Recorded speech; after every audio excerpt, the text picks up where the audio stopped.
In 753 CE, there was one dynasty that emerged in India, which was considered by historians as one of the four principal empires in the entire world. At the height of its power, the Rashtrakuta dynasty ruled over a vast portion of Indian subcontinent. But unlike other massive empires in Indian history, such as the Mauryas and the Guptas, the Rashtrakuta dynasty came to power in southern part of India with its base in the semi-arid Deccan region. The story of the Rashtrakuta Empire begins in 730 CE as a feudatory of the Chalukya Empire. The Rashtrakuta ruler Dantidurga helped repel two Arab invasions that would have otherwise swallowed up the Deccan plateau.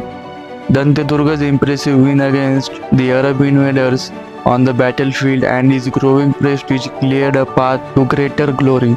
Over the next decade, he independently suppressed various kings in central India, then formed marriage alliance with the Pallavas. By 753 CE, Dantidurga influence encircled the Chalukyas. Dantidurga died in 756 CE by establishing the beginning of the Rashtrakuta Empire.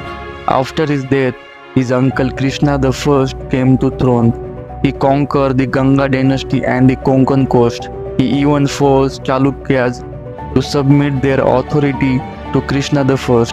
Krishna I even found time to construct mind-blowing rock-cut Kailash temple at Ellora, which today is UNESCO site. By the end of Krishna I's life in 774 CE, the Rashtrakuta dynasty established itself as the premier military, cultural and economic power in southern part of India. Now, to understand the northward expansion of Rashtrakutas, we must first understand the balance of power in India. At that time, Rashtrakuta were not only the ambitious players in the medieval India. Around the same time, the Rashtrakuta dynasty was founded. Two other dynasties were founded, the Pratiharas in modern-day Rajasthan and Palas in the Bengal. Conflict between these powers started to gain control over heart of North India, that is Kannauj. Kannauj was not only prosperous, but its capture would give legitimacy to any empire in large scale. Further, capture of Kannauj would lead to control over extensive North Indian trade networks.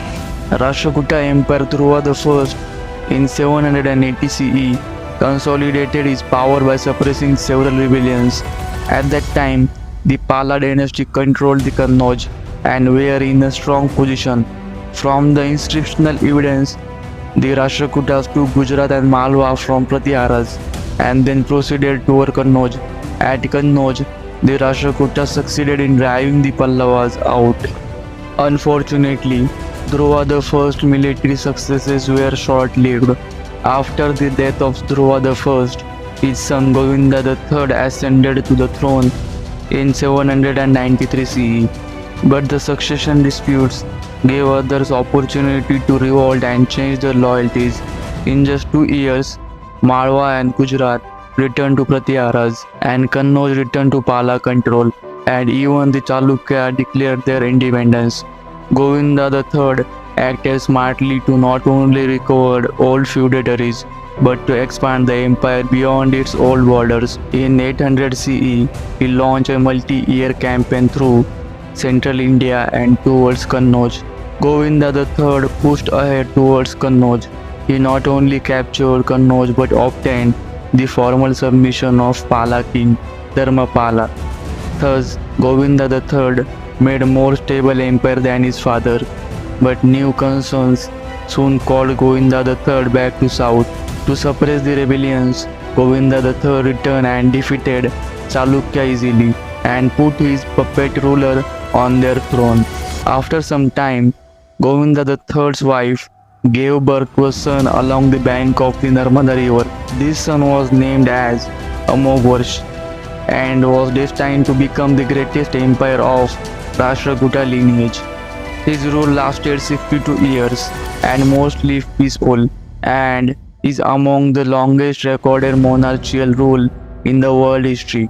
Amoghvarsha came to power at just 14-year-old, as he was under the guardianship of his loyal until he was old enough and skilled enough to handle royal affairs on his own.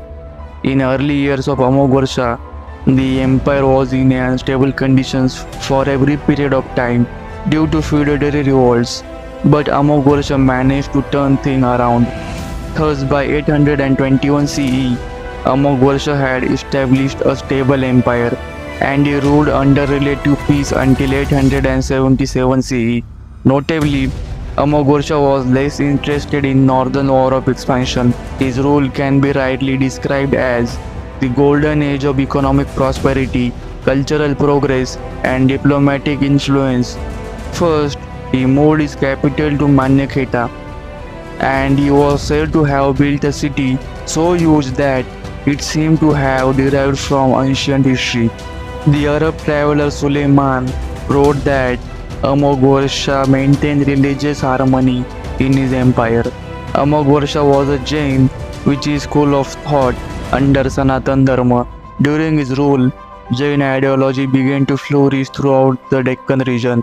Many grand temples were built during his period, and in fact, some of these temples are UNESCO World Heritage Sites. Scholars, writers, poets were patronized by Amoghvarsha, but especially those writing in Kannada language. Many of the most famous Indian scholars of the era lived and worked under him. Amoghvarsha even wrote the earliest extant literary work in Kannada, the Kaviraj Marga. He even wrote a religious work in the Sanskrit language. Towards the end of his life, it is believed that Amoghvarsha abandoned his throne to pursue religious interests.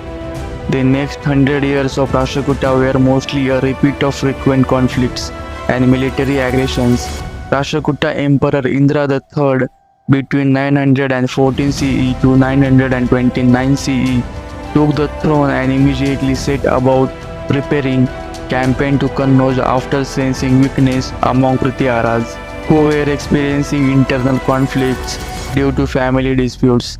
Indra III successfully took Kannauj, which remained in Rashtrakuta's hand until 930 CE.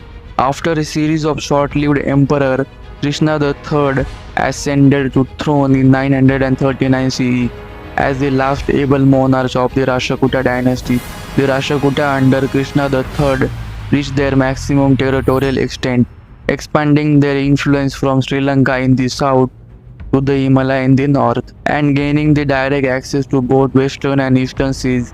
But Krishna III made one mistake, gifting a large territory in the heart of empire to one of his best commanders, Thailopa II, a man who had an ancient blood claim to the throne.